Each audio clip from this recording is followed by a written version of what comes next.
Hey guys, you're on a probability crash course for GCSE and iGCSE. So today I'm gonna go through the most typical questions that you might have on your exams.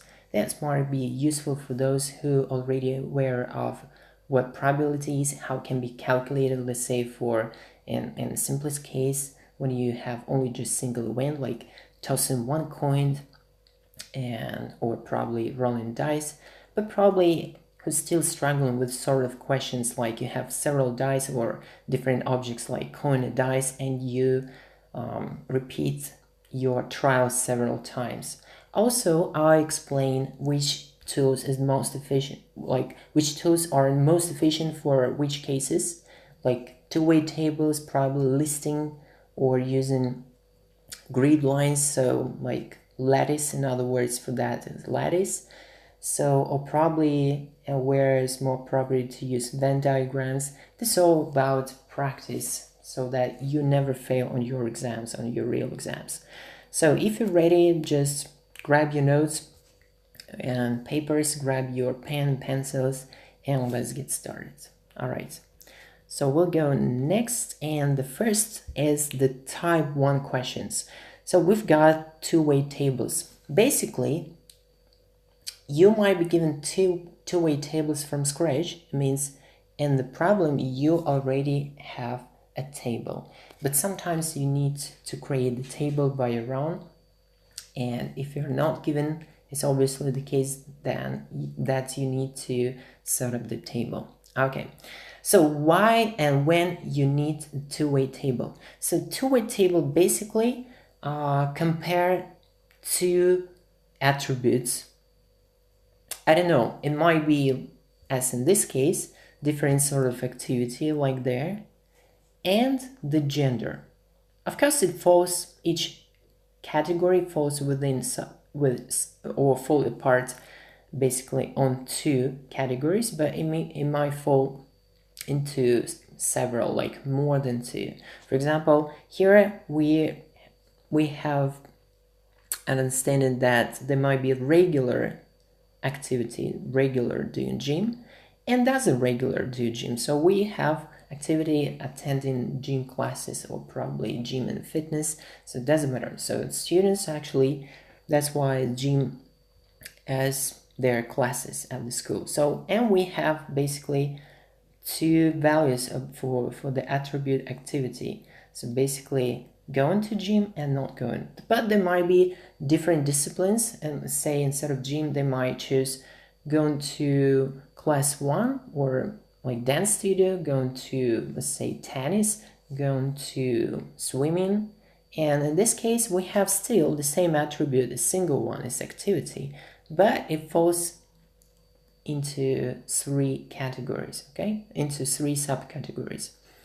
Okay, so that's why I'm going to show you for just two attributes, and when those attributes falls within two subcategories, like gender into male and female, that's only two possible here, and activity falls within two subcategories, regular do gym and doesn't regular do gym. Let's have a look at the question. So, to investigate the gym habits of teenagers, a survey was conducted among students of randomly chosen school. The result provided in the table we have there. So we have those who regular do gym, 35 males and 65 females, and who doesn't regular do gym, 95 males and 105 females. Okay, so the first reasonable questions is what about the totals, like from which amount of students we take in those numbers. That's very necessary in order to calculate probability as according to the questions. All right, so how to cope with this sort of table? So we basically use that to analyze and compare different categorical variables, like in this case gender is one attribute and activity. So what we're going to do, first we need to set up the totals. All right, so let's go to totals, and first of all let's total males and females. So we have in total for males it's 35, 95, we have 130 males, And what about females? 65 and 105, we've got 170 females. All right, but if we sum up columns data, or let's say within the column we sum up rows, right? Let's go there, and we have a row dedicated to regular activity doing gym, so it's 35 and 65. So in total, who regular do gym is 35, 65, looks like 100 in total. So we also going to write totals here. So 100 students, both males and females, regular do gym, and who doesn't regular do gym is 95 and 105. In total, we've got 200. So if you sum up rows, you'll get 300, and if you sum up columns, you'll get the same 300. That's the case. That's how you can check your correct numbers for each attribute and subcategory. All right, so now we have, in total, we have 300 students, and the question is to calculate probability that randomly selected students is a male. All right, so how many males we have in total? That's actually our favorable number of students. So males, basically we can set up number of males in total over total number of students. We use the classical definition of probability as the frequency or amount of favorable students that we're interested in this case males, over the total number of all possible outcomes, in this case all possible students, 300. So in our case, we have in total 130 males and in total 300 students. So that's the ratio. You can simplify and write like this over 30, or you can use your calculator in order to convert into decimals.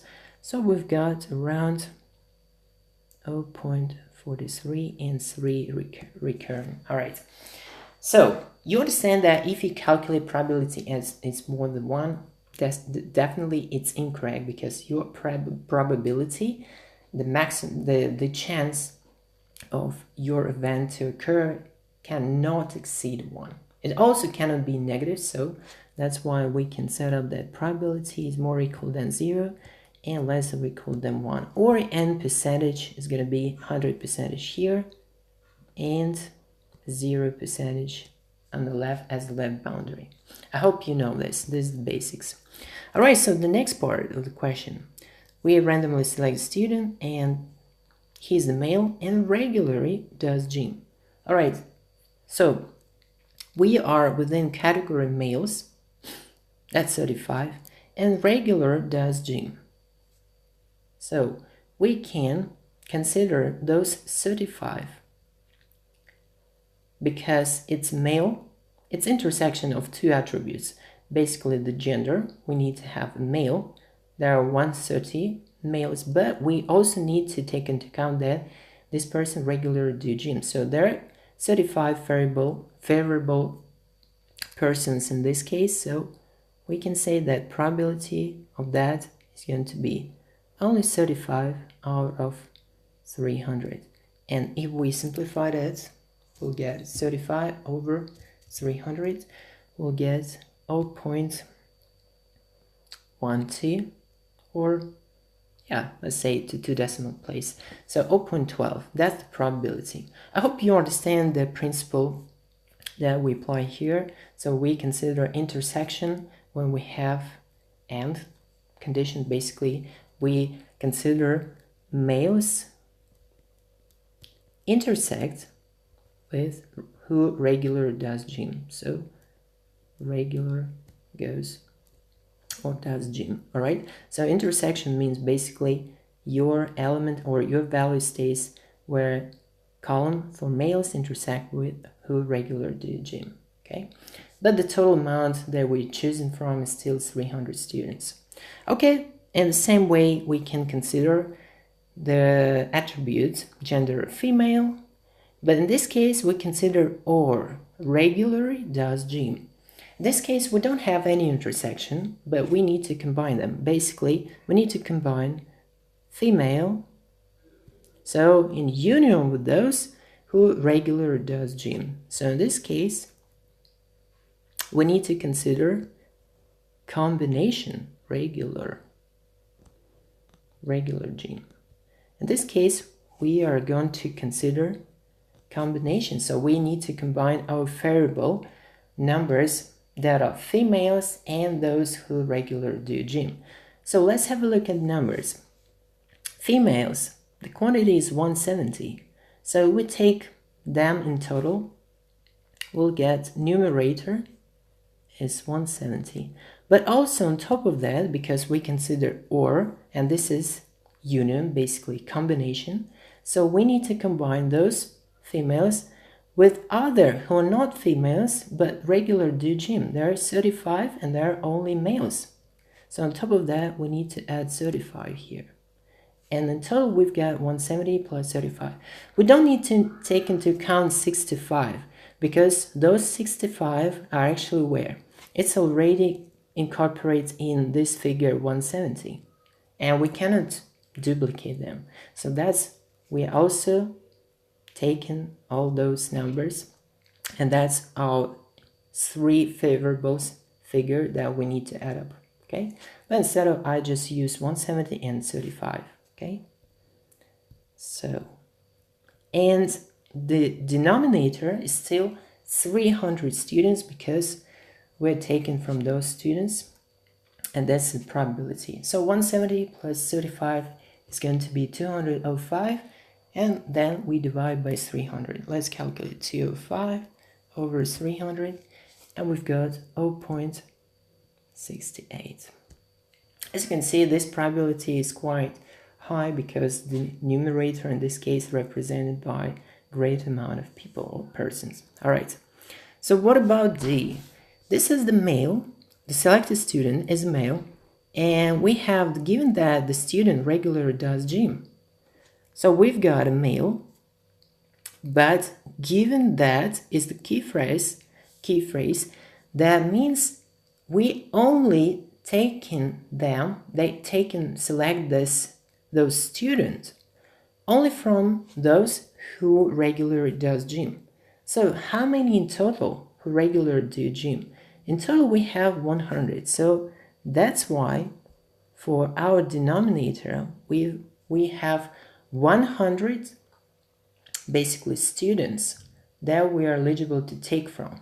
We're not interested in the whole amount 300 anymore because we have the key phrase given that. So that means we definitely know that we're taking or selecting the students only from those who are regular does gym. So that's why we the total number of possible events is going to be not 300 but 100. All right, so now we're taking the male, and there are 35 males. It's right there. We don't take into account 95 because we're taking only from those 100. Basically, you need to have a look at this row, and you never be incorrect in this case.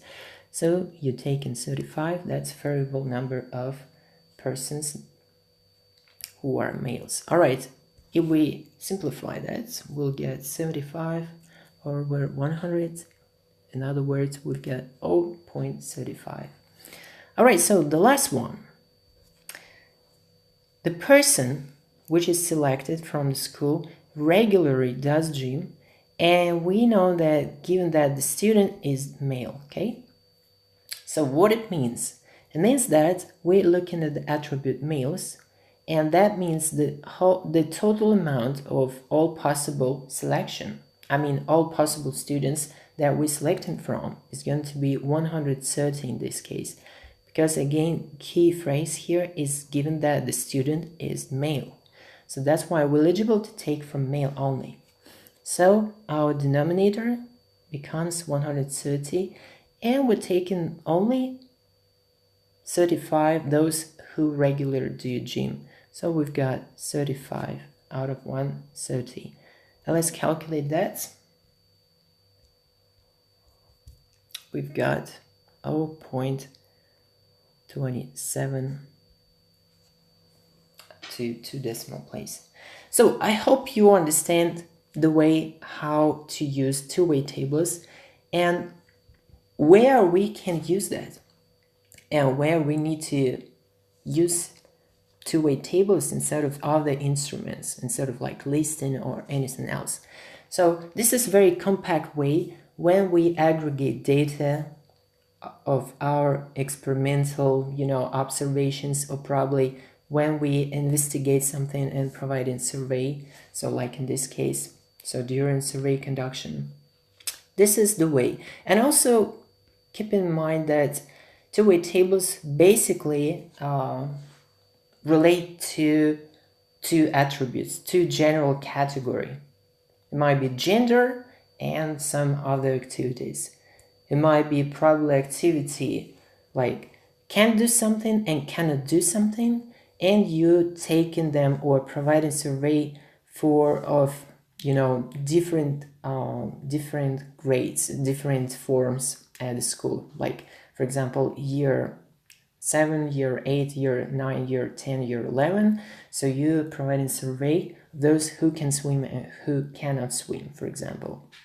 Okay, or who likes something and who dislikes. So that's again intersection of two attributes. So like attribute about ability to do something and attribute age. Okay, in those cases, in most cases you'll be given two-way tables initially, so you don't forget that you need to calculate the totals for rows and columns and only then start your calculations. Okay, let's go to the next tool and next type of questions. When you have or when you expect something, all right? So what does mean expectation? So let's say you have some, experimental data or some historical data. On this basis, you can calculate probability, like sort of historical probability, okay? Like, for example, in previous year, there were, let's say, 250 days rainy, okay? So pretty rainy, right? So your historical probability in this case is 250 to the basis how many days in total in the year. Let's say 360, or there might be a quite different base like 365. But this is your historical probability. If you want to estimate forecast for the following year, you'll get that if you calculate this, let's calculate quick, you'll get around 69 or 70. So 70% they were rainy during the year. So that means you can apply this figure or this probability to number of days in the following year. Okay, so you can apply it to, let's say, if they're distributed evenly throughout the year, because normally we can hard the case we have seasons, right? During the winter, during spring and fall, they might be more rainy than during summertime. So it depends on the region, of course, but anyway, so we have seasonality in this case. But if they're evenly distributed, you can apply those 70% to the number of days that you have, and that's how you can find rainy days, how many rainy days within some time period and the following year. So this is about how historical data is put into forecast.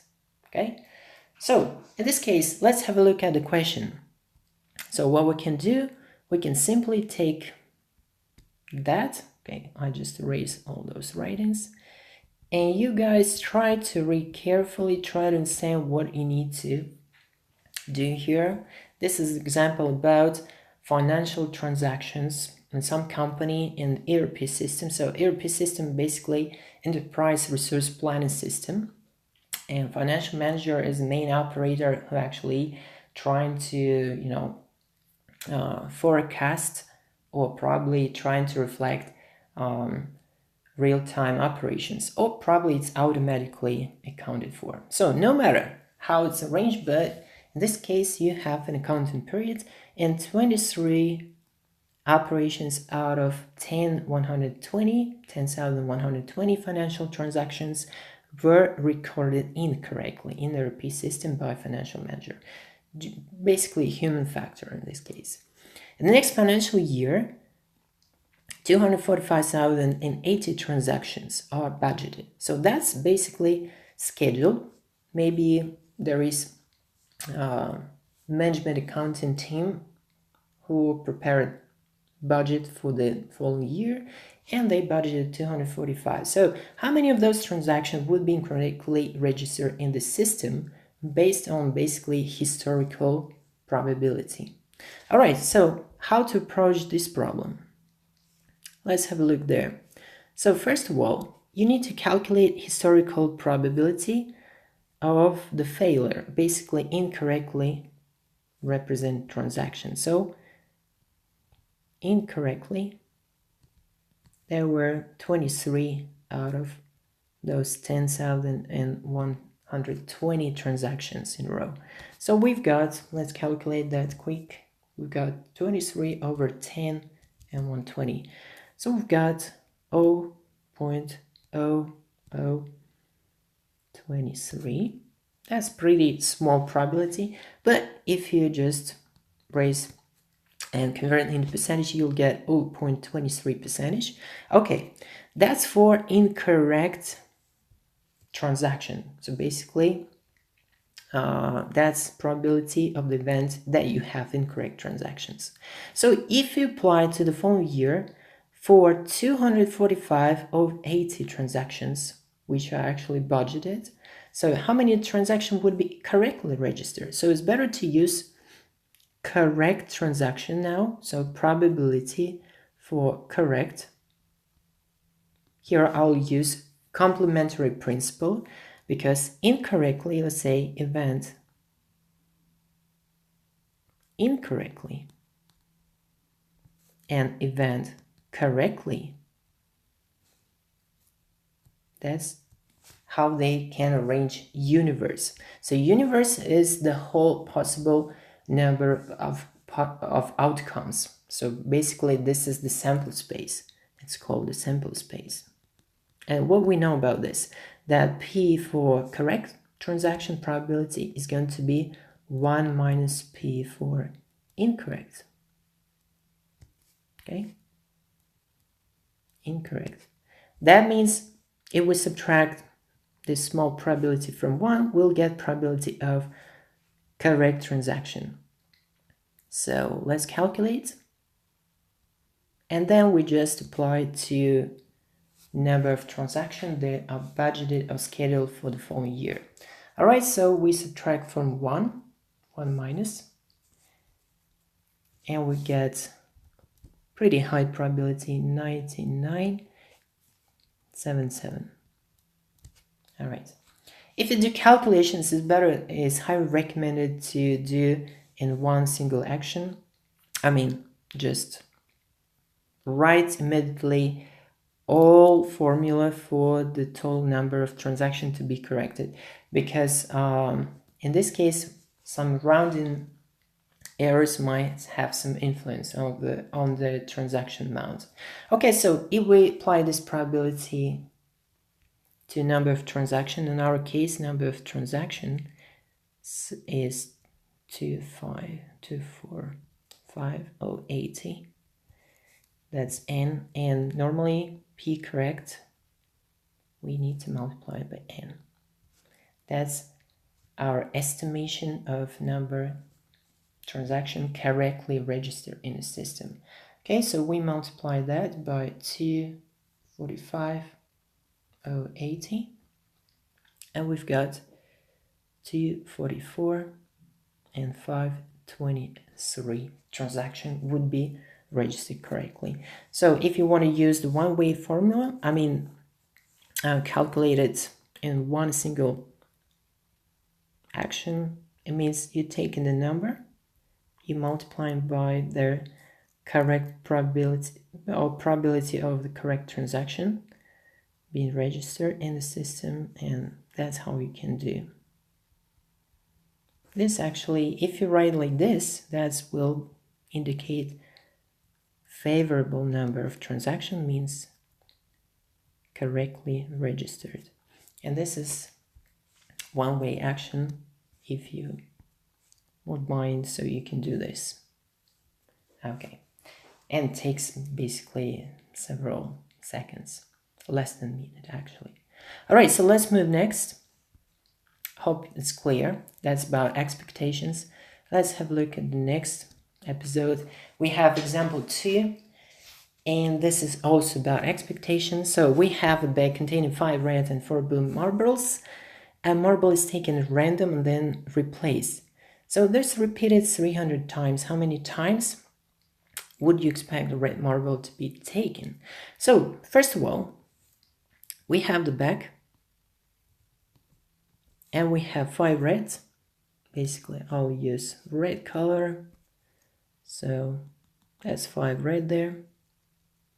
And we also have blue marbles. Let's take this color, purple. All right. And we have 5 there and 4 there. So in total, we have 9 marbles in the bag. The key word here, the marble is taken random, then replace. So what does mean replace? Means after taking it out, we put it back.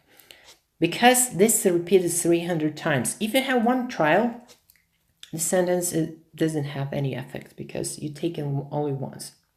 But if you repeat process 300 times, you need to understand, did you put the marble that you recently taken out back to your bag, or you withhold? If you withhold, is without replacement. And this is a very tricky question about combined events, when the probability of the next event is dependent on the previous. So basically, the previous event will have some influence on the next one. In this case, combined events are dependent. So that's why when you consider dependent events, this is exactly the case with no replacement, because the probability for the next marble to take out will be different. And I'll show you in the following examples soon. So in this case, if it's not, so you replace it back, means you still have, for next trial, you still have 5 and 4, the same combinations. So that's why your probability of getting next one and next one and next one is not changing. So you need to calculate expectations for red marbles. So we do the same. We have number of times 300.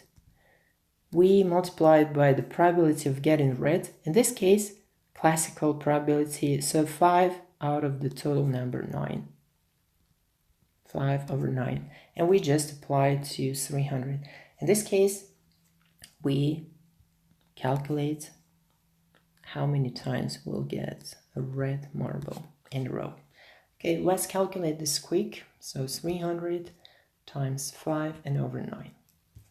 And we've got 166 and 6 repeating. So around 167 times we will observe our red one.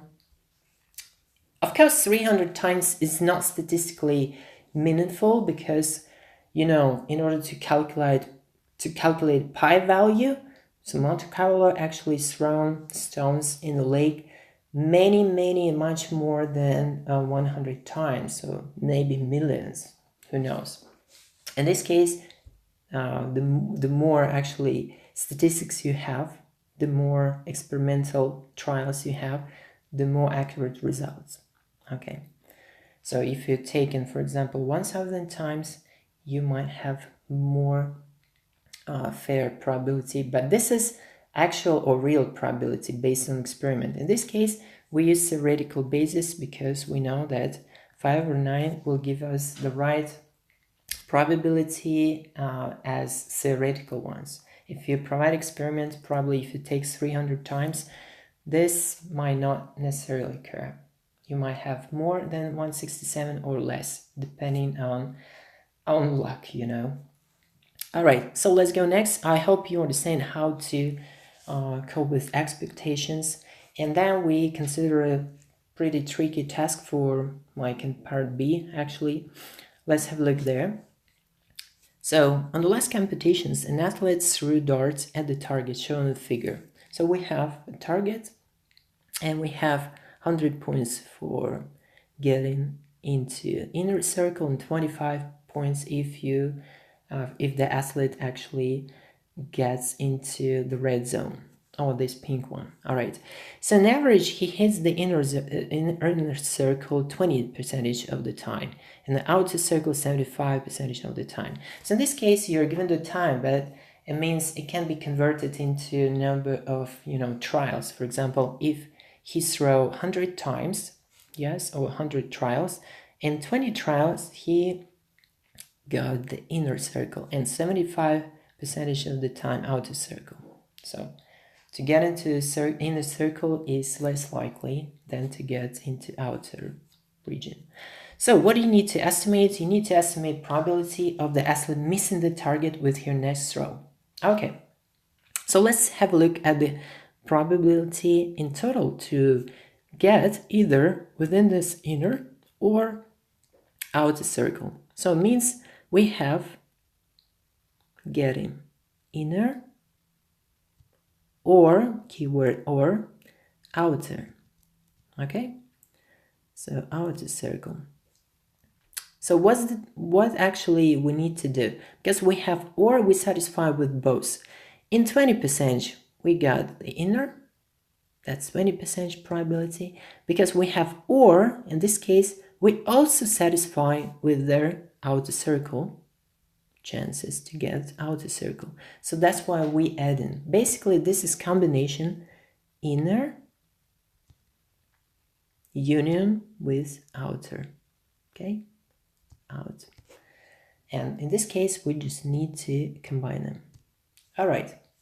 So we've got that, and then we need to estimate. So in total, we've got 95% of just getting the goal. I mean, getting either into inner or outer, and 5% is for missing. So it's a target, no matter which one. And so if he missed, so that's for missing.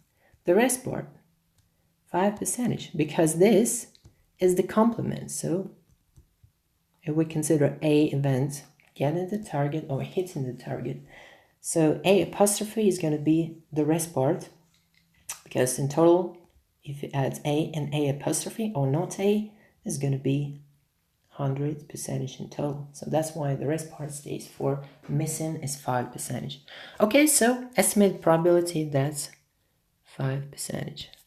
Okay, so we've got the next one. Here is athlete throws the darts 50 times at the target, and for every throw he receives 100 points if he hits the inner circle. Okay, and 25 points if he hits the outer circle, means that region. All right, so what we need to calculate? We need to calculate the total number of points you would expect he to get. All right, so how to calculate? This is again about expectations, and because we have 50 times of thrown, we need to apply this probability to 50 throws and to the number of points he gets per each throw. All right, so per each throw, if we consider inner part, we've got 50 times, so out of 50 times, so getting the inner circle is going to be 20%, or if you calculate as as a decimal, is going to be 0.2. That's the number, represents number of times he gets the inner circle. All right, so if this is the number for inner circle, we can multiply by number of points he gets for every hits. So it's going to be 100 points. So we multiply it by 100, and that's how we can get the total score for inner. That's the total score for inner circle. All right, we do the same for outer circle. We've got again 50, but now we multiply by the rest part, 75% probability, or that means 0.75, and per each throw he gets successful throw, he gets 25 points. So that means we multiply by 25. That's the total score for outer. So score outer. If he messes up, he doesn't get any points. So that's why the total, this is going to be, let's calculate that. So we got 50 times 100 times 0.2. On top of that, we need to add 50 times 0.75 and times 25. Okay. In this case, we've got 1,937.5. All right, so we've got in total, if we add them up,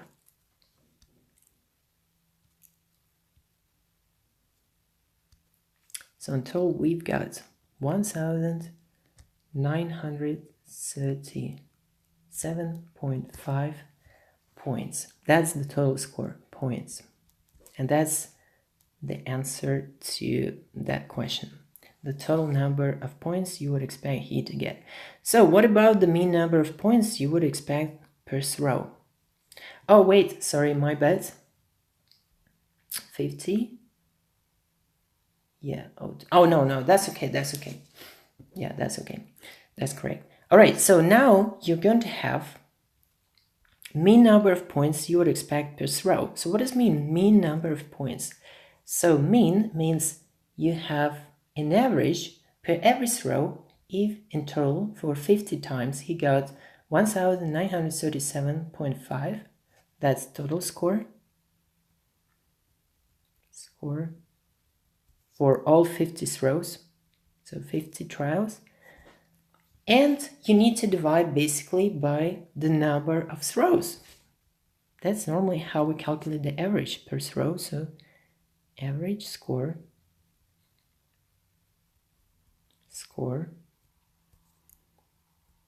per one row or per one trial. Okay. So in our case, we just simply need to divide this amount by 50. So let's calculate. I will get 38.75. That's an average per every row. All right, that was expectation, and this is type 2 questions. As you can see, they might be quite different, maybe even be more complicated than normally you expect to have.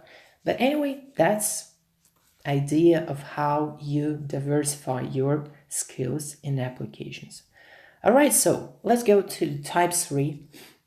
And basically, let's have a look what combined events. First of all, what does it mean combined events? Let's say you tossing not one object, but let's say 2 objects in a row. Let's say you tossing 2 coins. Okay, so you have the first toss for the first coin and the second toss for the second coin. So that's what is called combination. So the results of what you have is going to be a combination of 2 events, tossing 1 coin and tossing the second coin. So that's what is called combined events. Combined events might be also for more than 2 objects. For example, you might toss 3 coins in a row. Or instead, so this is very equivalent to what if you tossing just 1 single coin, but probably 2 times in a row or 3 times in a row. Okay, in this case, you'll have combinations of several events. In this case, you have combined events.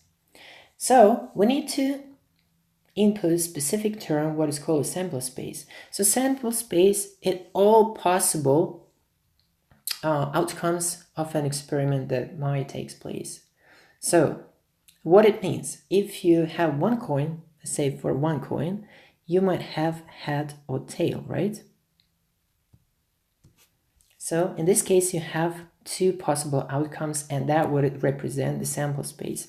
Sometimes in the Venn diagram, it's called universe. So Venn diagram is pretty useful here in order to describe total possible of outcomes, head or tails. But for the coin, it's not really useful, as you'll see later. All right. So, okay, for 2 coins, that's sample space or universe. Universe. That's for just 1 coin. But what if you have 2 coins? So you might have 2 heads, you might have head tail, you might have tail head, or finally you might have 2 tails. That's another sample space for another type of an experiment when you toss 2 coins. And that's universe for just 1 coin. Okay. You might use different objects. For example, you might use a coin and you might use a dice. In this case, you will again have combinations of events score on the dice. Let's say 6-face dice. You'll have 6 possible ways, right? Or 6 possible outcomes for dice. And you, on top of that, you'll have also 2 ways or 2 possible outcomes for the coin, head or tail. And combinations will give you actually 12 different ways. I'll tell you soon how to calculate the maximum or the total number of outcomes possible for your experiment, or basically how to calculate quickly sample space without just drawing, without listing, without using tree diagram. It's pretty useful. Sometimes might give you at least orientation of your number of possible events that you might have here. All right, so anyway, let's go there. You have the ways to represent combined events. List them. That's what actually we did. So that's basically listing.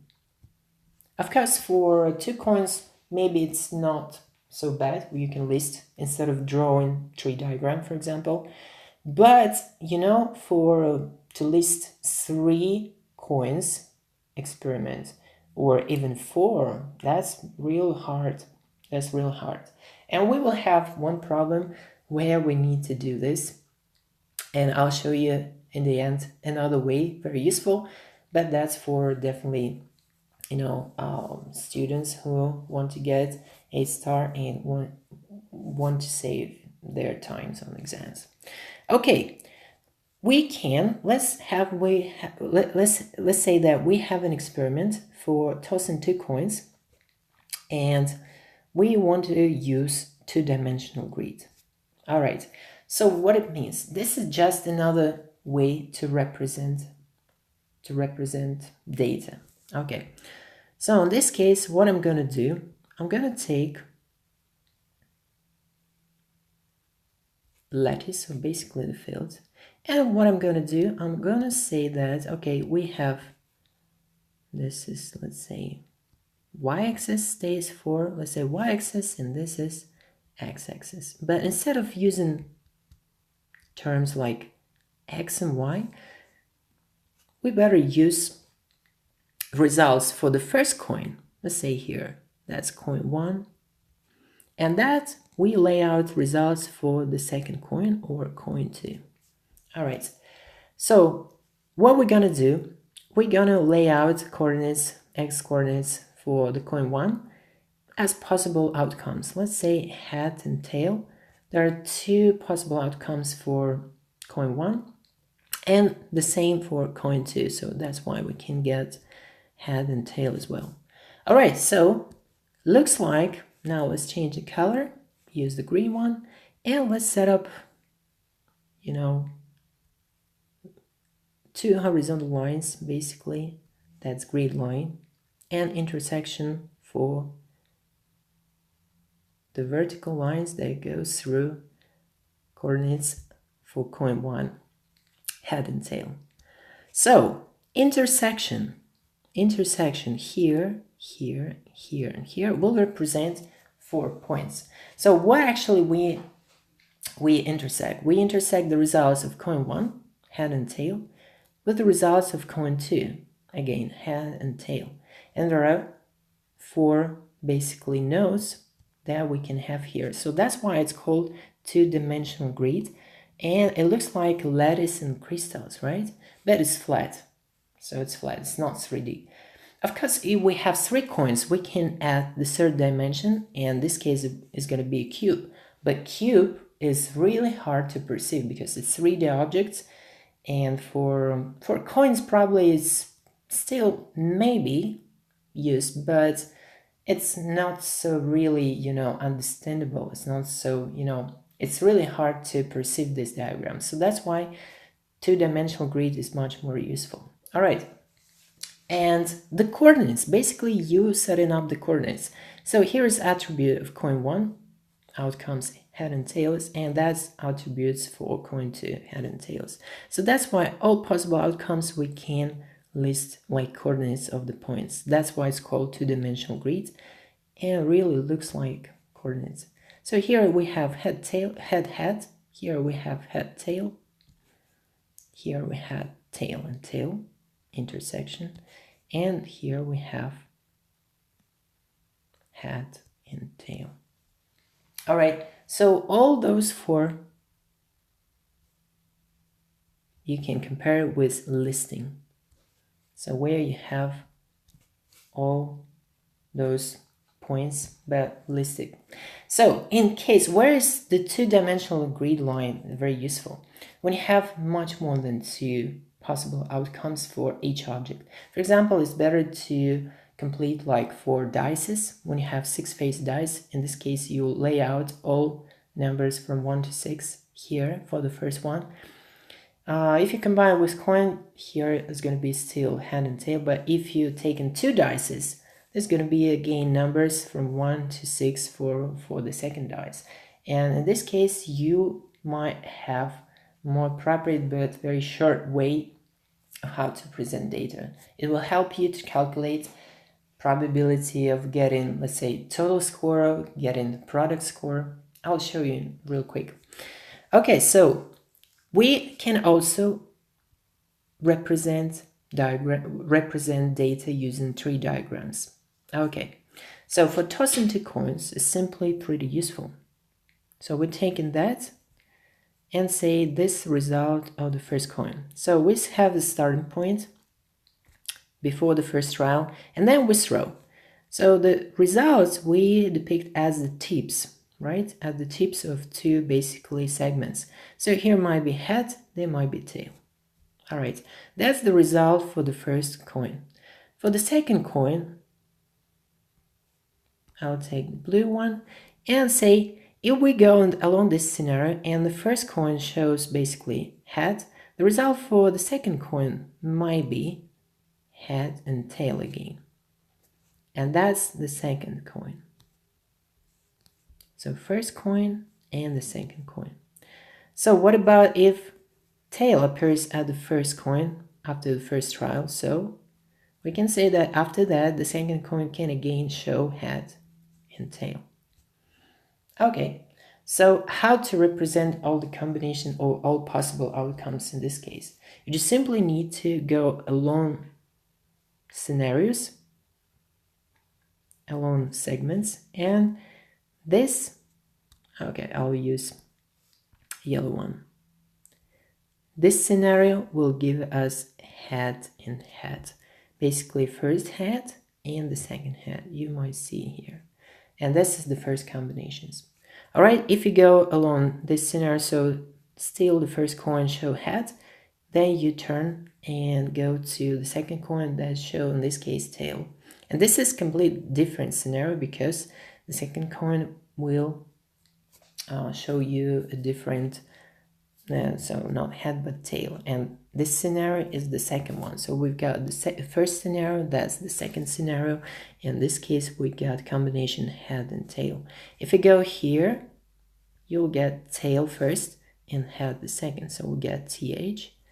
And the third scenario, and if you choose the last one, you'll get T and T. That's very useful. That's the fourth scenario. It's very useful when there are not so like many possibilities, but in the end you will also can find useful as an instrument to reflect all possible outcomes. So make sure you understand that in the end you'll get 4 scenarios according to the branches.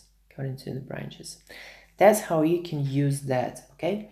So we consider all three instruments listing, two-dimensional grid or lattice method, it's here, and also using tree diagram. Okay, that's all examples of 2 coins. However, there's still a tricky question whether it's possible to use Venn diagrams. I hope you understand what Venn diagrams, basically a rectangle. And right now what I'm going to do, I'm going to, let's say, go to the next one. And that's pretty the same. So we need to represent some space for one time tossing 2 coins simultaneously. And we need to use that all. And here I'll just show you how to use Venn diagram. So we considered before all three, the first 3 methods or the first 3 tools that we can use listing. Just simply list them. We can use two-dimensional grid and using tree diagram. And Venn diagram, I'll show you right there. So we don't need to calculate the probability. However, I'll try, let me see. Yeah, I'll pause on drawing 2 marbles. However, I try to give you an understanding how to maybe use Venn diagrams in order to calculate probabilities. All right, so Venn diagram is basically a rectangle. So we need to have 2 types of events. Okay, 2 types of events. And we need to understand that what we mean by saying that event A occurs and event B occurs. So let's consider for A, it's simply tail on the first coin. So let it be event A. So we can describe event A as a tail on the first coin. Okay, so tail on the first coin. And let's consider event B as tail on the second coin. So that's tail on the second coin. So in this case, it will set up the circle. Wow. Let's take like this. Okay, that's event circle relating to event A, and that circle relates to, they actually need to be equal size. So like this, okay? Oh, actually the equal size, not necessarily because it's just a sketch. However, in this case, should be the case. All right, so that's event A or circle A, and that's circle B. So they have intersection. That means we consider combined event that T on the first coin and tail on the second coin. So that means we have combination T from A and T from B. Okay, in this case it's going to be intersection of 2 events A and B. So we have both tails. All right, however, if we do have only T on the first, so the other coin should show us head. Otherwise it's going to be tail, right? So that's why tail, it's event A. However, for the second coin, it doesn't need to show tail because it would be event B in this case. So otherwise it should show us head. So that's why it's not B. Okay. So what about only B without intersection with the A? It's only part of B. Okay. So it means that the second coin should show tail, while the first one is not A, means a head. Okay. So that's why all possible combinations for A, or we can basically list the events or elements of A, is simply T. T is common part and TH in total. What about B? For B, we have also TT, but vice versa combination HT. Okay, but you ask me, where is... Oh, okay, and by the way, we can say that A and B will have only TT. So event A and B. So and we can swap with this sign. That means intersection or common part.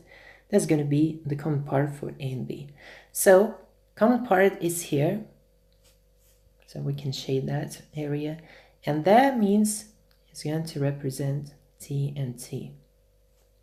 Oh, like combination T, T, right? So, and what about or when we have A or B? So let's write this, A or B. So we both satisfied with A or B. So we'll get those three elements. So it's TH, it's TT, and HT. H and T. But you ask me, where is two heads? Basically, two heads is just beyond. It's normally related to Venn diagram. As you can see, for this simple example, when you toss two coins, Venn diagram is pretty complicated. So that's why I don't recommend to use that.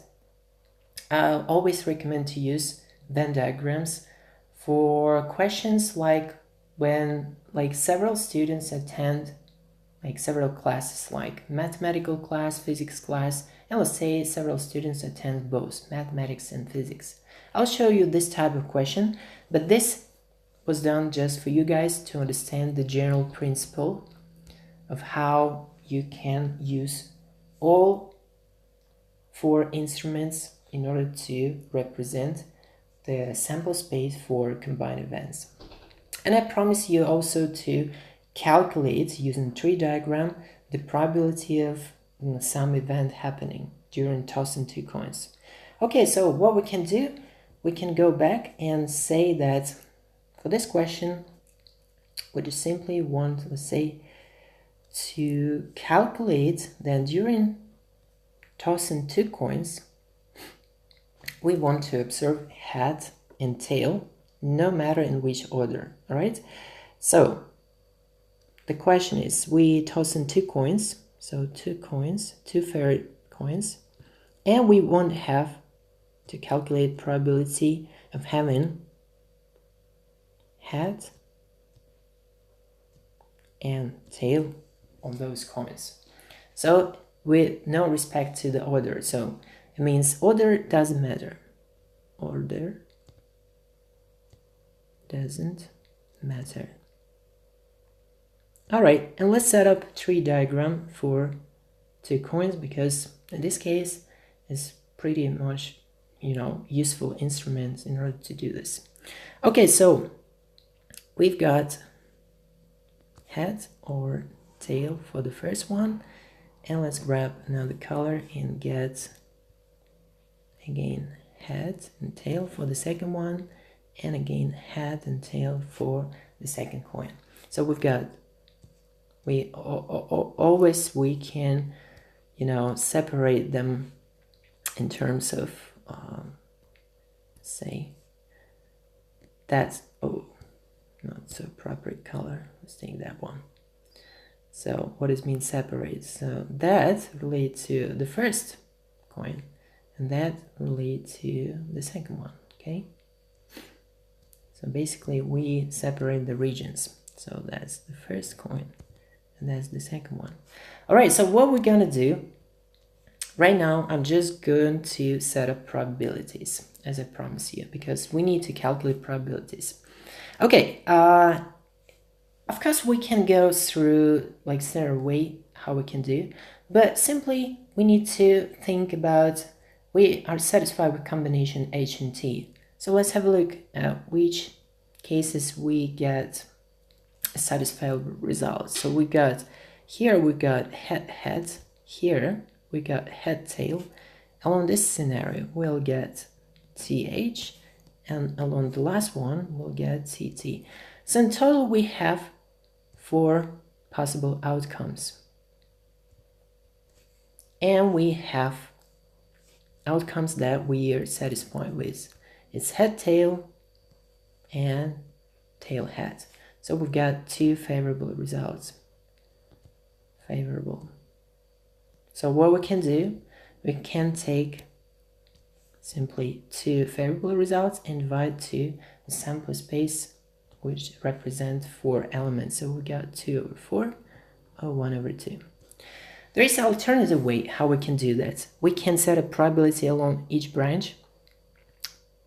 Everywhere 1/2, because you understand there are two, they're symmetrically equivalent, getting head and tail.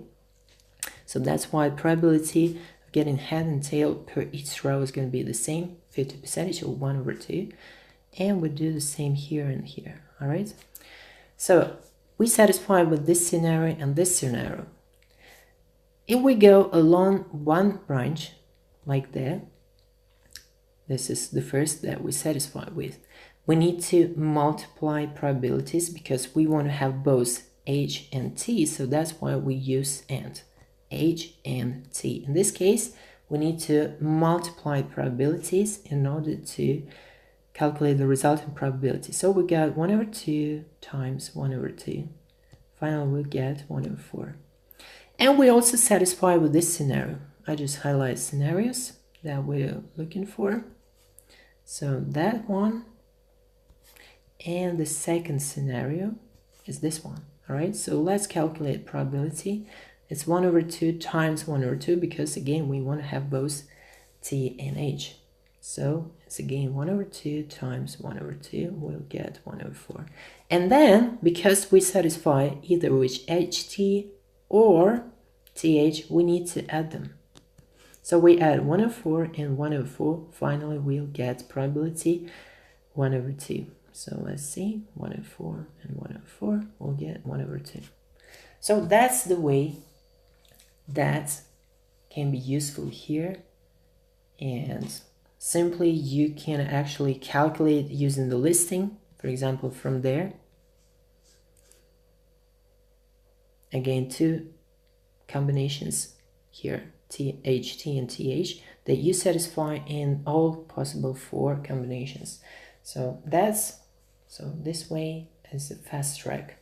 Tree diagram is a bit more, long and takes more time.